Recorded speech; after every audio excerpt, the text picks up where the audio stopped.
Japan ಅಲ್ಲಿ ಸ್ಕೂಲ್ಗಳಿಂದಲೇ ಮಕ್ಕಳಿಗೆ life saving skills ನ ಹೇಳ್ಕೊಡ್ತಾರೆ. ಸೇಫ್ಟಿ ಎಜುಕೇಶನ್ ಅನ್ಸೆನ್ ಕ್ಯೂಯಿಕೋ ಅನ್ನೋ ಸಬ್ಜೆಕ್ಟ್ ಅಲ್ಲಿ ಮಕ್ಕಳಿಗೆ ಡಿಸಾಸ್ಟರ್ ಟೈಮ್ ಅಲ್ಲಿ ನಮ್ಮನ್ನ ನಾವು ಹೇಗೆ ಪ್ರೊಟೆಕ್ಟ್ ಮಾಡ್ಕೋಬೇಕು, ಬೇರೆಯವರಿಗೆ ಹೇಗೆ ಹೆಲ್ಪ್ ಮಾಡಬೇಕು, ಕಾಮ್ ಆಗಿ ಸಿಚುಯೇಷನ್ ನ ಹೇಗೆ ಹ್ಯಾಂಡಲ್ ಮಾಡಬೇಕು ಅಂತ ಪ್ರಾಕ್ಟಿಕಲ್ ಆಗಿ ಹ್ಯಾಂಡ್ಸ್ ಆನ್ ಟ್ರೈನಿಂಗ್ ಕೊಡ್ತಾರೆ.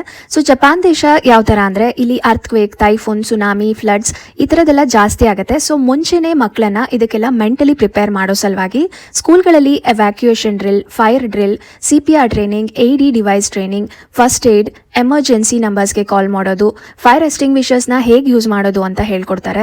ಇಂಜೂರ್ಡ್ ಆದವ್ರಿಗೆ ಹೇಗೆ ಹೆಲ್ಪ್ ಮಾಡೋದು, ಎಮರ್ಜೆನ್ಸಿ ಎಕ್ಸಿಟ್ಸ್ ಎಲ್ಲಿದೆ, ರೋಡ್ ಸೇಫ್ಟಿ, ಕಳೆದು ಹೋದಾಗ ಏನು ಮಾಡೋದು, ಬುಲ್ಲಿಂಗ್ ಅವೇರ್ನೆಸ್, ಸ್ಟ್ರೇಂಜರ್ ಅವೇರ್ನೆಸ್ ಇದೆಲ್ಲ ಹೇಳ್ಕೊಟ್ಟು ಪ್ರಾಬ್ಲಮ್ ಬರೋಕ್ಕೂ ಮುಂಚೆ ಮೆಂಟಲಿ ಮಕ್ಕಳನ್ನ ಪ್ರಿಪೇರ್ ಮಾಡಿರ್ತಾರೆ. Safety is the basic life skill ಅಂತ ಹೇಳ್ಕೊಟ್ಟು ಆ ಟೈಮಲ್ಲಿ ಪ್ಯಾನಿಕ್ ಆಗದೆ ಕಾಮ್ ಆಗಿ ಸಿಚುಯೇಷನ್ ಹ್ಯಾಂಡಲ್ ಮಾಡಿ ಕರೆಕ್ಟ್ ಟೈಮ್ಗೆ ರಿಯಾಕ್ಟ್ ಮಾಡಿ how we can save lives ಅನ್ನೋದನ್ನ ಹೇಳ್ಕೊಡ್ತಾರೆ.